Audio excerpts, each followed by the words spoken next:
Christian मिशनरीच्या शाळेमध्ये शिकले. बिरसा मुंडा अस्खलित असं सडेतोड इंग्रजी भाषेमध्ये इंग्रजांशी संवाद करायचे. विचार करा, हा आदर सुद्धा आमच्या लोकांनी घेणं गरजेचं आहे. इंग्रजी भाषा बिरसा मुंडांना येत होती. आणि पुढच्या काळामध्ये बघा तुम्ही 1897 मध्ये काय केलं, तरुण वयामध्ये बिरसा मुंडांनी आपल्या सर्व आदिवासी बांधवांना एकत्र केलं आणि 400 आदिवासी बांधव एकत्र केले. आणि जो खुटी नावाचा जिल्हा आहे त्या जिल्ह्यामध्ये त्यांनी चक्का जाम आंदोलन बंद केलं, विद्रोह पुकारला बंद केलं.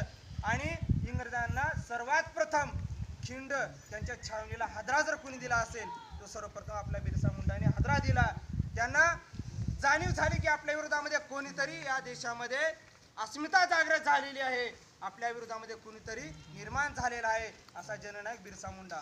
मग पुढच्या काळामध्ये या ठिकाणी आमचे तुषारदादा वाघ सविस्तर माहिती देणार आहेत, परंतु वेळेच्या वेळी मी धावतो. मीच आपल्याला जे मोजक्या गोष्टी मला सांगायच्या वाटतील ते मोजक्या गोष्टी मी आपल्याला सांगणार आहे. तर मग बिरसा मुंडाला अटक झाली, जवळपास 200-300 लोकांना अटक झाली. आणि अवघ्या 2 वर्षाच्या नंतर 1897 मध्ये अटक झाली आणि 99 मध्ये काय झालं, बिरसा मुंडाला त्यांनी इंग्रजांनी सोडून दिलं. आणि सोडून दिल्यानंतर जसं एखाद्या वाघाला बंद करावं आणि वाघ जेलमधून बाहेर पिंजऱ्यातून बाहेर पडल्यानंतर त्या वाघाला काय स्वतःमध्ये असलेला जो चीड राग आणि संताप आहे त्या व्यवस्थेच्या इंग्रजी व्यवस्थेच्या विरोधामध्ये असलेला संताप काय केला त्यांनी, घरात नाही, त्यांनी आपल्या दारात नाही, आपल्या गल्लीत नाही, चौकात येऊन जी इंग्रजांची जी आराध्य दैवत राणी व्हिक्टोरिया होती, जी त्या देशामध्ये प्रेसिडेंट होती, त्या इंग्रजांच्या देशामध्ये असलेली ती राष्ट्राध्यक्ष होती, त्यांच्या इशाऱ्यावर सगळे इंग्रज राज्य करत होते, सगळ्या जगावर त्यांचं राज्य होतं. त्या राणीचा पुतळा बनवला आणि त्या राणीच्या पुतळ्याला फुकून दिला, जाळून टाकलं.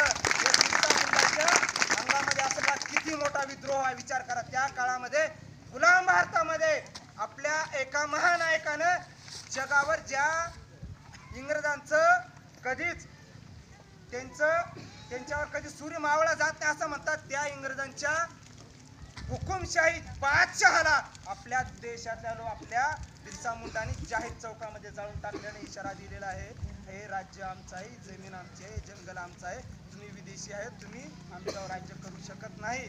आणि इंग्रजांनी बिरसा मुंडांना पकडण्यासाठी भरपूर प्रयत्न केले, परंतु बिरसा मुंडा मात्र काही हाती लागले नाही. 500,000 रुपयांचं बक्षीस जाहीर केलं, परंतु बिरसा मुंडा मात्र त्यांच्या हाती कधी लागले नाही.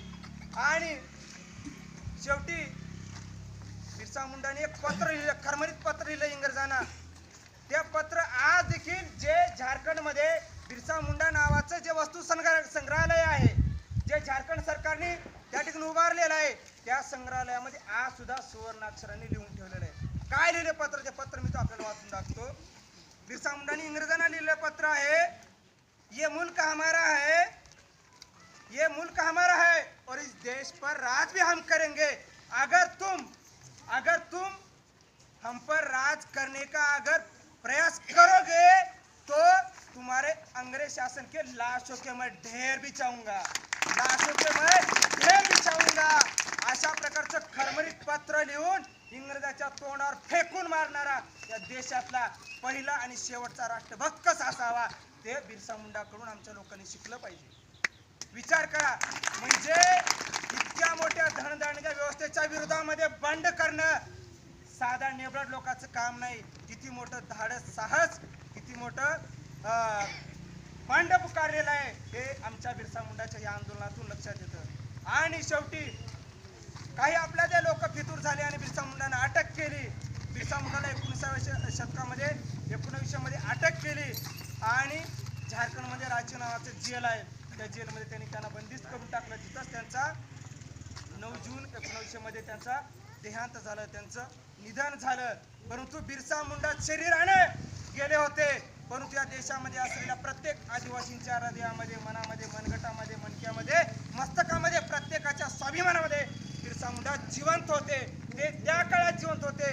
आज तुमच्यामध्ये सुद्धा बिरसा मुंडा जिवंत आहेत, म्हणून तुम्ही गाडी पाडी खेळोपाडी आज देखील जिवंत आले या ठिकाणी. आज तुम्ही उभा झालेले, तुम्ही या सभेला आलेले आहेत, याचा अर्थ काय, बिरसा मुंडाचे सुद्धा त्या काळामध्ये प्रेम करणारे त्यांचे अनुयायी होते. आपण सुद्धा बिरसा मुंडाचे भक्त आणि हे आपण या ठिकाणी जाहीर केलेलं आहे, त्याबद्दल मी आपल्या सर्वांचा अभिनंदन करतो.